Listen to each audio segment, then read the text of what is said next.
কবরের ডান পাশে দাফন করুন। জিবরাইল বলেন, প্রভু গো, এই প্রস্তাবে তো আপনার বন্ধু খুব খুশি হবেন। আল্লাহ বলেন, আমি তো চাই আমার বন্ধু খুশি করতে। জিবরাইল সঙ্গে সঙ্গে আমার আপনার নবীর সামনে হাজির হইয়া যায়। আসসালাতু আসসালামু আলাইকা ইয়া রাসূলুল্লাহ।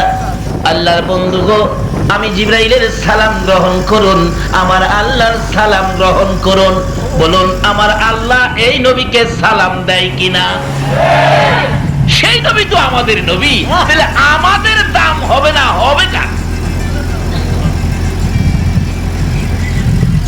জিবরাইল বলেন, ইয়া রাসূলুল্লাহ, আল্লাহর সালাম গ্রহণ করুন, আমি জিবরাইলের সালাম গ্রহণ করুন।